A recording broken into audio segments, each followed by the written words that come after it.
because I was never fully American. I was Jewish. Judaism was not only Sandra's religion, but also her nationality. We learned how to read Hebrew before we learned how to read English. Her parents, who narrowly escaped the Holocaust, sent her to Zionist summer camps, which championed the Jewish homeland. My parents felt very safe in America, but there was always a part of them that said there needs to be an Israel in the event that we have another Hitler. Sandra moved her family to Karnei Shomron, a settlement inside the occupied West Bank. Just by building my house, I was strengthening the Jewish presence here in Samaria. In 2002, a Palestinian suicide bomber blew himself up inside a pizza parlor in her neighborhood, killing 3 children. I am a daughter of Abraham. This is Sandra's way of fighting back. If we give any part of that land to the Arabs, we are looking at terrorism.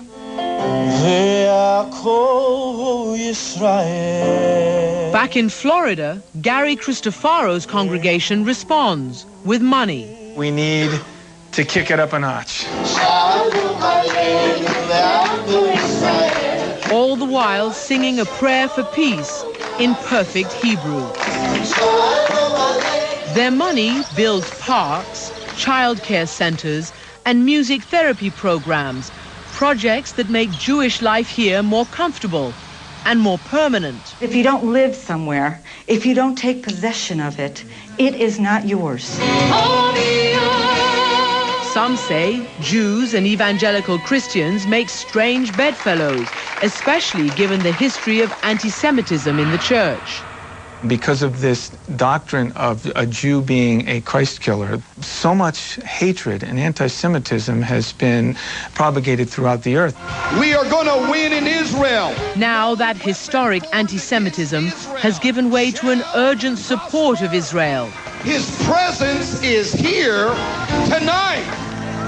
Some evangelicals believe that when Jews live in all of the Holy Land, what they call Greater Israel, only then will Christ return and true believers be raptured up to heaven. You could get raptured out of this building before I get through finished preaching. We are that close to the coming of the Son of Man.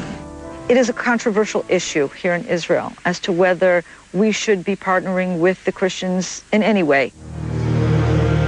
Controversial in part because in the Judgment Day scenario embraced by some evangelicals, Jews who don't convert to Christianity burn in hell.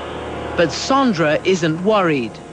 I know that I'm not going to burn in hell because I didn't accept Jesus, because I don't believe Jesus is the Messiah. So how could I possibly be threatened? Pastor Gary Cristofaro says God will decide if the Jews get to heaven, not him. As for Muslims, his views are extreme. Jews and Christians cherish life. Islam teaches a doctrine of death. I'm equating it with a pagan religion, and all pagan religions, I believe, are satanically inspired. Even Sandra concedes the alliance between God's Jewish and Christian warriors may seem odd to some, but if Sandra is anything, she is practical. Israel has many enemies. We have to take advantage of every single one of our friends. When we come back, according to the customary definition, I am a terrorist. The Jewish underground and vigilante justice. And later, a warning for God's warriors fighting over Jerusalem. If this is transformed into a religious conflict, we will be transforming the conflict into a combination of Armageddon, Jihad, Holy War, Sons of Darkness and Sons of Light.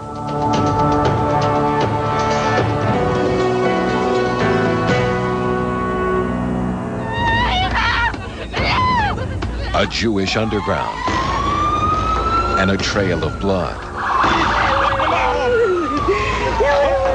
When politics and piety collide. God's Warriors continues. Christiane Amanpour reports.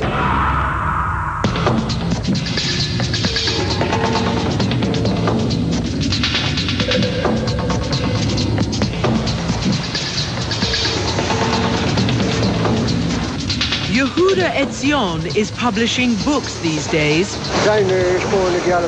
but he's better known for planting bombs. You were convicted, you spent time in prison. You were a terrorist then? Maybe. What can I do? Much of the world remembers this historic day in 1979 as a symbol of courageous diplomacy. President Jimmy Carter pushing old enemies, Israeli Prime Minister Menachem Begin and Egyptian President Anwar Sadat, to forge a new peace. I'm so proud of both of you. Begin had always been a hero to the settlers. Now, in exchange for peace with Egypt, he was giving back part of what Israel had captured in 1967. To many of God's Jewish warriors, this was blasphemy and betrayal. It's completely forbidden to give up what we already have. Nobody has the right to do it. Yehuda Etzion was an early leader in the movement to settle the occupied territories. Like many religious settlers, he believed there was a higher authority than Israel's political leaders. But he went to extremes, plotting to literally dynamite the peace process, with a vigilante group that became known as the Jewish Underground. I had served in the army, and I knew how to use explosives. In 1980, after 6 Jewish students were murdered in the West Bank city of Hebron, the Jewish Underground conducted its first operation.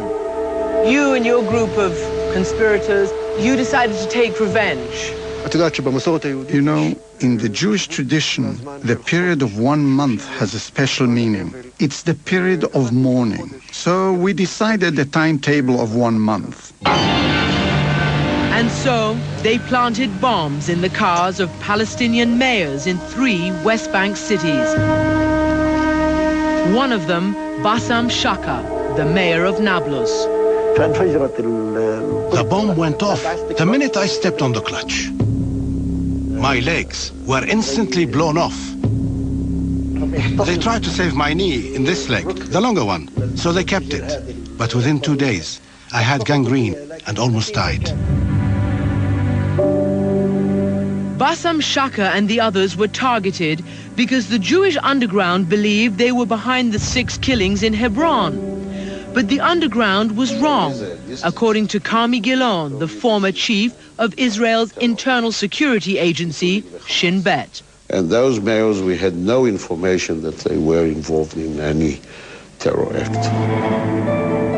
The car bomb attacks remained unsolved for years, until 1984, when Shin Bet uncovered a plan to bomb Arab buses in East Jerusalem. One arrest led to others, and ultimately to the most sensational plot of all. We said that with explosives, we would destroy the Dome of the Rock. The Dome of the Rock is Islam's 3rd holiest site, a 1,300-year-old shrine towering over this enormous outcropping of limestone. Sitting nearby on a throne-like chair, Jerusalem's top Muslim cleric told us why the rock is so important. We